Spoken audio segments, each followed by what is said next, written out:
Share, for the confines of the PC to the freedom of tablets, you have come far. By Leif Johnson. It's been a year of big surprises on small devices.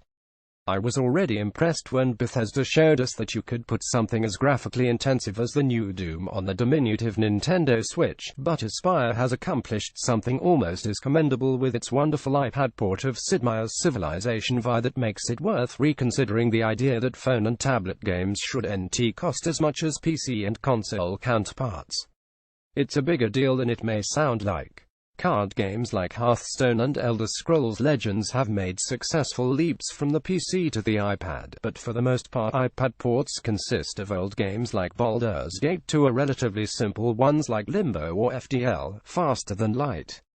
Lately we've also seen ports of some of IGN's top-rated PC and console games, including The Witness and Inside, but Civilization V represents something far more mechanically complex than any of them.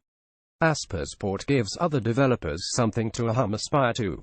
It's very close to the PC game in look and feel, but designed smartly enough that it's easy to believe it was always meant for a tablet.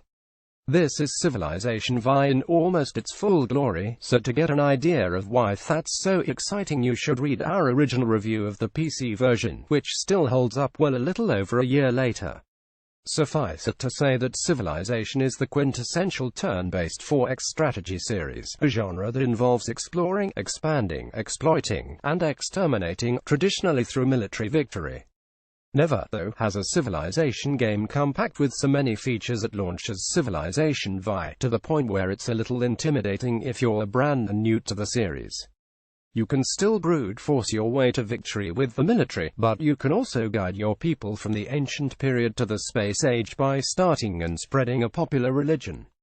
Alternatively, if you want a greater challenge, you can found a culture everyone wants to be a part of. Beyond that, you have to worry about little details like traders, envoys, great people, and building monuments like the Oracle at Delphi.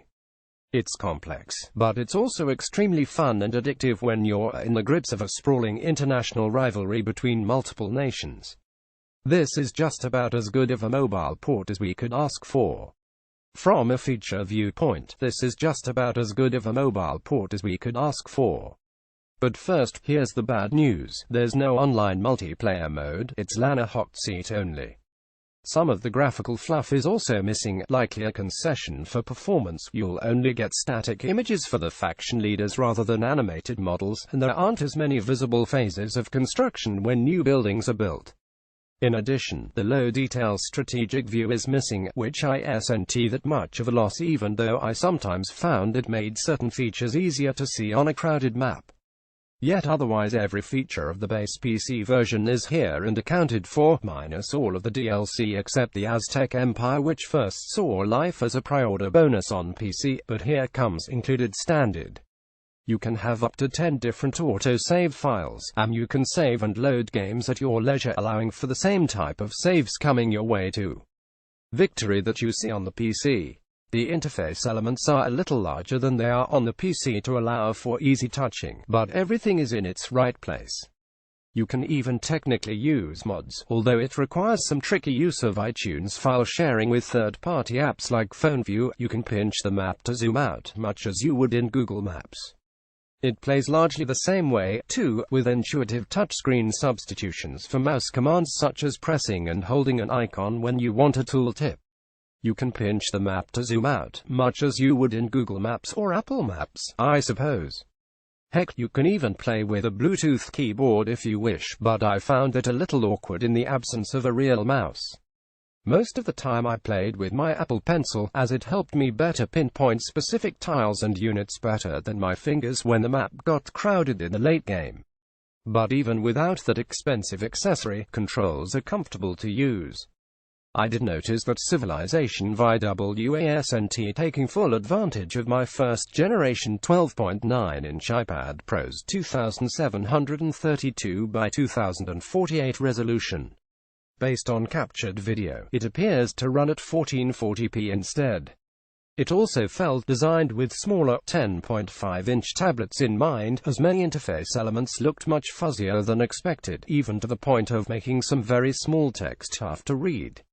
I've since read that fuzziness extends to the 10.5-inch iPad Pro, but I wasn't able to test that myself. Retina support can apparently be switched on with the Phone View app, resulting in a much crisper presentation worthy of the iPad Pro, but it probably should have been included as an interface option for players who don't want to go through that trouble and don't mind the inevitable frame rate hit. But even by default, my frame rate sometimes suffered a bit as the screen grew crowded toward the end game. Enemy turns sometimes dragged on a bit toward the end as well. That happens on PC as well, but never so long as to annoy me to the point of exasperation. Unsurprisingly, it's also a battery drainer, as the overly huge battery life icon in the upper right constantly reminded me. All the same, I once got a straight 4-hour play session out of it.